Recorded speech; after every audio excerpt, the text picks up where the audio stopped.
birthday! Hey everybody, welcome to another episode of Tell Me About Your Damn Book. I'm your host, Stephen Lomer, and as you can see, it's the holidays. We do have a, let me check my notes, historical romance author. Would you say that is accurate? Yes. Ladies and gentlemen, Lisa Olech. Lisa, thank you so much for being here. I'm thrilled to be here. I'm thrilled to have you here. Now, I'm just gonna preface all of this by saying that if you're ever going to be on an episode of Tell Me About Your Damn Book, take a lesson from Lisa here. So first of all, she was kind of enough to bring us some mimosas so that we can have those too. Let's toast those, the mimosas, so that we have a little something to sip here, a little holiday something.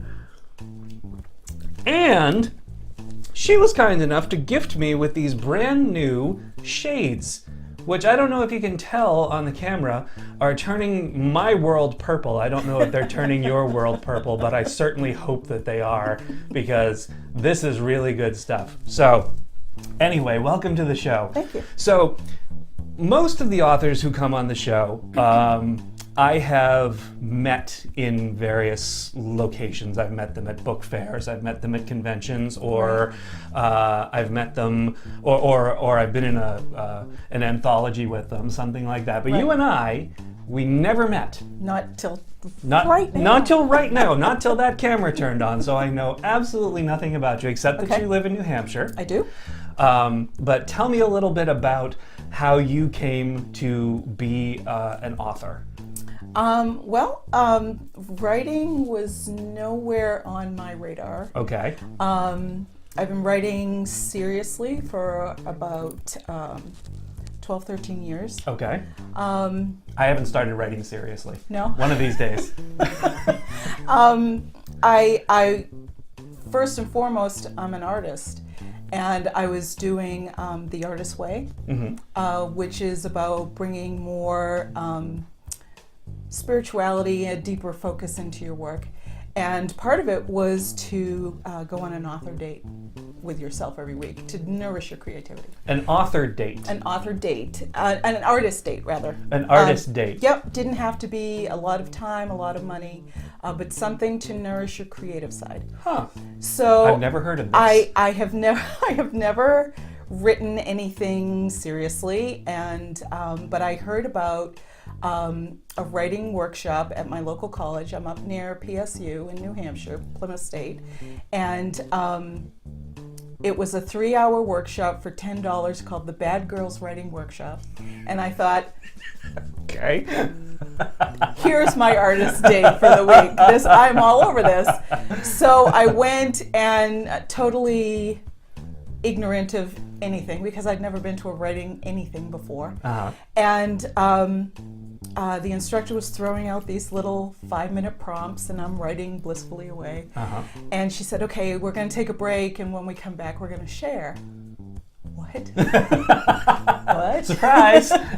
And, you know, typical for me, I sat in the back. There were maybe 5 or 6 people in the room, and I couldn't escape. I couldn't get out without, you know. Sure, without being it totally being noticed. obvious. Yeah. And I had a flop sweat panic attack right in the chair. Okay. But I didn't leave, I stayed. And we got back, and we had to read what we had written. And I had written this very emotional thing. My father had just passed away, and so it was very cathartic what I had written. So I read it, and by the end I was crying. I looked up, everyone was crying, and the instructor came up to me after and said, you need to keep doing this. Like, no. Don't be silly. No. I don't know what I'm doing. That's ridiculous. I have no idea what I'm doing. And she said, no, I'm telling you, there's a rhythm and a flow to your writing that you either have or you don't, and I'm telling you, you do. So keep doing this. And I kept arguing with her that wasn't possible. That she was wrong. She got very upset with me. She swore at me. Wow. And told me that you know, she doesn't bullshit people, and Mm-hmm. like, I don't even know where the commas go. She swore at me again. There's other people for that. Yes, that's what she said. Basically, that was basically what she said. Sure. In a more colorful way. And 3 other women in the class came up and asked me to join their writers group, and I told them they were crazy. And I thought, I went home and talked to my husband, and I said, if she's seeing something that I'm not seeing, what have I got to lose here? Very true. Very true. So let's see. And I was invited to this writing group, and the Mad River Writers, and I decided that the piece I had written in the class was so emotionally driven, and I really did not want to open a vein and bleed all over a page every time, and it's not who I am. So let's see if they think I can write funny. Mm-hmm. So I wrote this crazy piece about Cinderella and how she found out Prince Charming had a foot fetish, and and she hawked her tiara and ball gown and started FGM Inc., Fairy Godmothers Incorporated. And I systematically went through all the princesses in, and what they had become after they had discovered that their princes were not exactly what they had imagined. And the group went nuts. They went nuts. So I'm like, okay, I can do this. So I started writing shorts and memoir, and then I heard about this crazy little thing called the National Novel Writers Month. Yes, NaNoWriMo, NaNoWriMo. which as you're watching this now is well in the past, but as we are taping this has just ended. Yes. And I found it runs, as you know, it runs the month of November. November, yeah. 50,000 words in 30 days. Yes. Brutal. Cruel. Crazy. Awful. Insane. Terrible. Don't do it, people. Don't do it. Do not do NaNoWriMo. I found out about it on Halloween. Oh, the day before it started. Okay. At 9:45 at night. Oh, nice. Yeah. So hours before it started, Hours before. not just the day before, but hours before. Okay. And I have a little saying that always gets me in trouble. How hard can this be? I've gotten myself into. I could tell you tales. Anyway. I'm sure. Well, how hard could this be? And now you're discovering just how hard this can be. So I didn't tell anyone I was going to do it, and I thought I'm just going to try and see what happens. Okay. And I did it. It was crazy, and I had a crispy brain, and it was insane. But I did it, and I liked the story. I liked my characters. I didn't think it was lousy, which I know now it was horrible. Mm-hmm, mm-hmm. It was Sure, horrible. Sure. But I had done it, and I did it for the next 5 years. And what it did for me was give me a chunk of clay to work with. Mm-hmm. It was great as far as creating a discipline of writing every day, mm-hmm. of shutting off your critic, and just giving yourself permission to basically write crap, because you can fix crap. Sure. Yes, you can. If it's not on the page, you can't fix it. So, and to just keep moving mm-hmm. in a book, to get that messy first draft out. And that was really so beneficial to me as a writer in getting books done. Mm-hmm. So I've been writing novel length ever since, and I never looked back, and I love every bit of it. Wow. I really do. Wow, you are crazy. I am. Yeah, there's something unhinged in there. I did NaNoWriMo last year. Well, I dabbled in it prior to that, and then I did it last year. And at the end of November, I had a steaming pile of shit that was of absolutely no value whatsoever. And I said, I'm never doing this again. This is craziness. All right, well, we have to step away for a moment. We will be right back with Lisa Olech.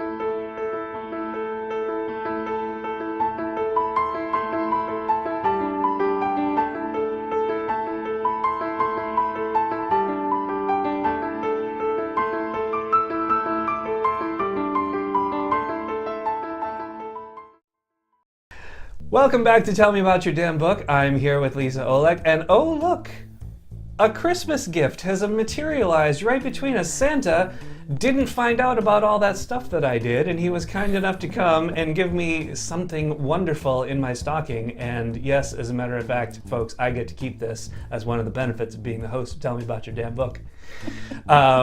So why don't we skip right to the hook of the show, and Lisa Olech, tell me about your damn book. Okay. Within A Captain's Soul, we're not supposed to have favorites, I know, but I love this book. This is your favorite? This is my favorite. Okay. This is the fifth and final book in my Captains of the Scarlet Knight series. Okay.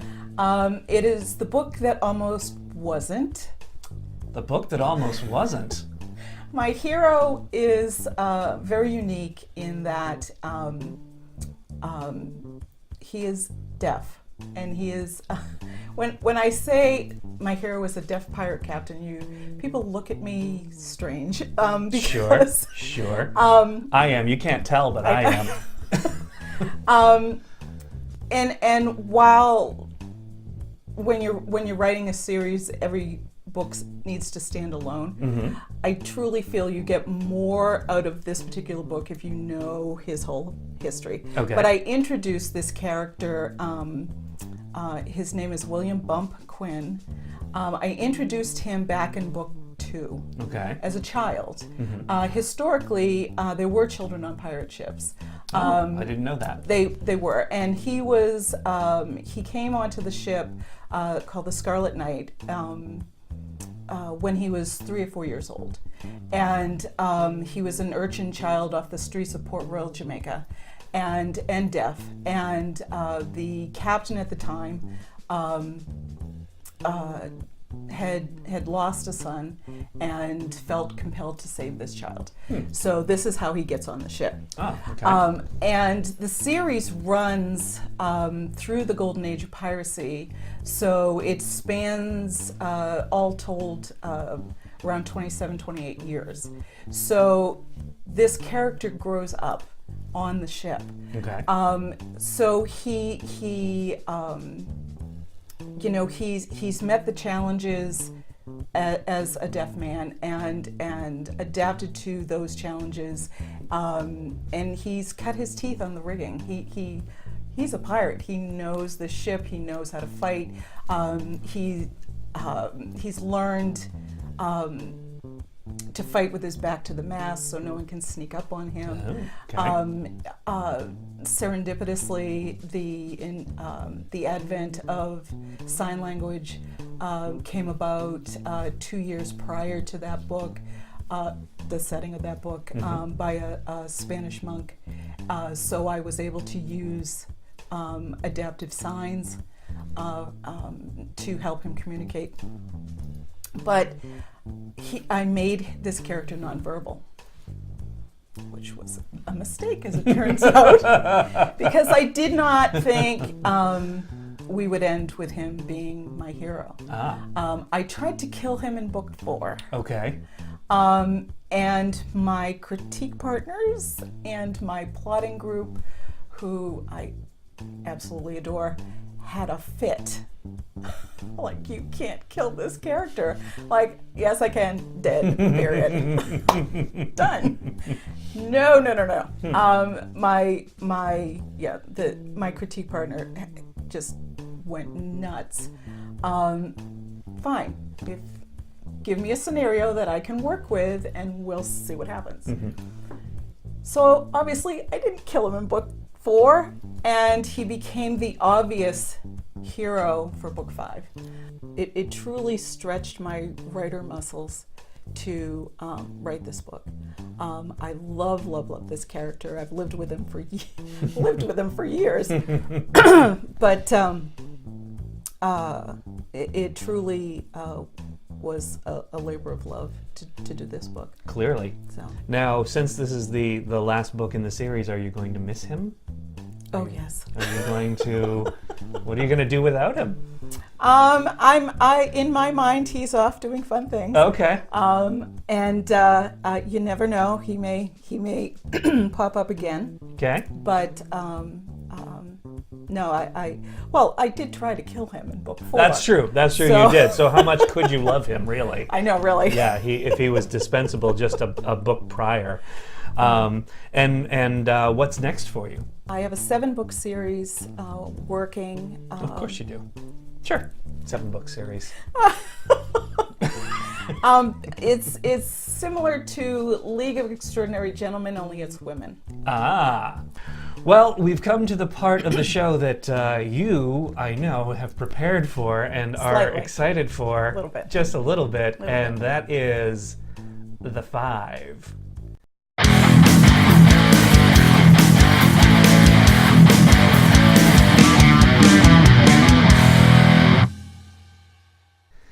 Are you ready for the 5? Wait a minute. I'll get ready. Hold on. There. I think I'm ready now. That's gimmick infringement right there. I like it. Good. Okay. For people who are not familiar with the gimmick, it's the same 5 questions we ask all of the authors who come on the show. So question 1, if they published an author's yearbook today and you were in it, what would you be voted most likely to do? Run with scissors? Or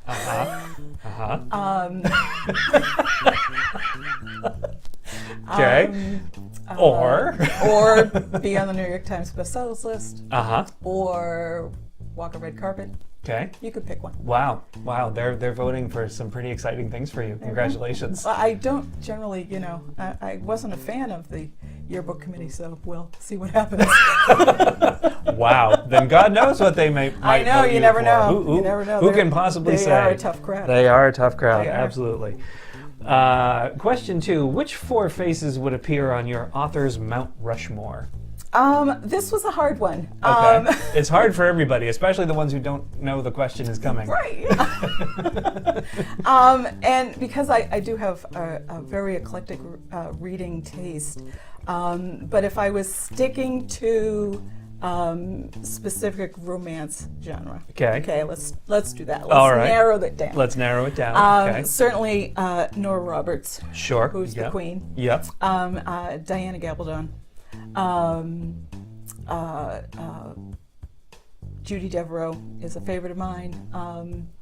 And I'll have to duke out the last one between either Joanna Lindsay or Linda Lay Miller.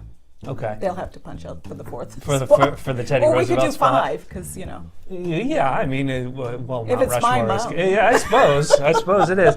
And you know what? In the just to throw you off a little bit, since it's the holidays and it's time for giving and charity, which 4 faces would appear on your peers' Mount Rushmore?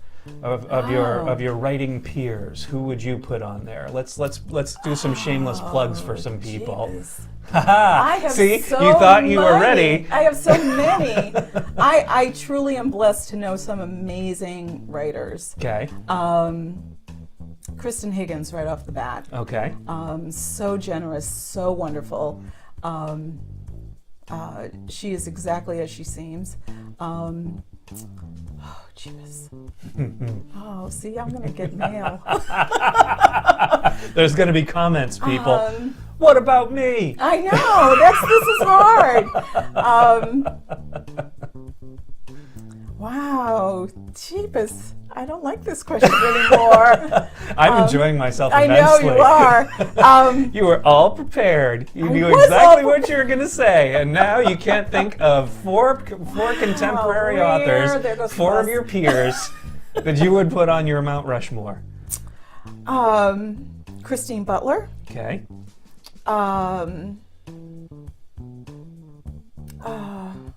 A wonderful author I discovered a few years ago, A.J. Newist. Okay.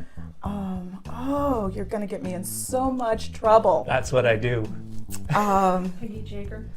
Peggy Jaeger, who's I know Who been said on that? this show. Was that the ghost of Christmas Future? Yes, Peggy Jaeger. We love Peggy Jaeger. has been on this show. Yes. But I have wonderful, wonderful writer friends that are amazing. I could list a ton of them. You don't seem to be able to. Well, you told only giving me 4. That's true. That's true. I did. could go down the list. If I could. All right. I'll pull you off of that hook and put you on another one. Question 3. What's something about you that almost nobody knows? And this is going to sound really strange. I am painfully shy. I am a forced extrovert. Really? Really. You don't seem I painfully know. shy. Is it the mimosa? It is the mimosa. Yes, sure. I would happily live on an island alone as a hermit. Really? I would have to be a writing hermit, but I could, And people generally don't know this about you. No. Because you have this extrovert thing that you Once present. once I'm comfortable, I'm good. But Okay. you throw me into a crowd, forget it. Really? Yeah. Okay. I will come home and it was just too peoply out there. I'm stealing that. Too peoply out there. It's too peoply Wow. out there. Yeah, it is too peoply out there. In It really general. is, Yeah. Okay. All right. I know. Question 4. What is your favorite curse word, and in what phrase would you be most likely to use it? So the F-bomb I'm not unfamiliar with. Okay. But, raising kids and all that, I came up with creative substitutions for that. Creative substitutions. Yes, Here we go. Crap-a-mole and Cred Monkey were my favorites. However, in later years, now that my children are grown, shit is probably my favorite curse word. Shit is your favorite Shit, curse yes. word. Okay. And in what phrase? To describe an excessive amount, it's a shit ton. A shit ton. A shit Okay. ton. So I have a shit ton of work, et cetera, et cetera. You've written a shit ton of books. But shit is such a versatile word. It really is. It really is. Yep. There's Yep. really, it's limitless as Yeah. to where it can go. So. Yeah, absolutely. We said the S word on the holiday episode. Oh well, what are you going to It's do? okay. Maybe I'll bleep it.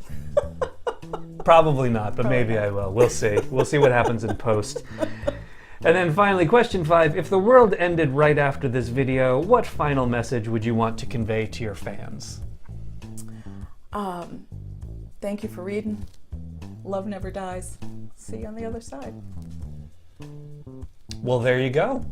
I couldn't think of any possible better phrase to convey to my fans either. There you go. That's good. That's good stuff. Well, that's all the time we have for this holiday episode of Tell Me About Your Damn Book. I would like to thank my guest, Lisa Olech. Thank you so much for coming. The book very welcome. Thank you is for having me. Within a Captain's Soul. It is the last book in the Captains of the Scarlet Knight series. Captains of the Scarlet Knight series. Available on Amazon.com and wherever books are sold. Amazon, Barnes & Noble, iBooks, Google Books, through my publishers. Nice. Very good. Thank you, everybody, and happy holidays. Happy holidays. Cheers. Cheers.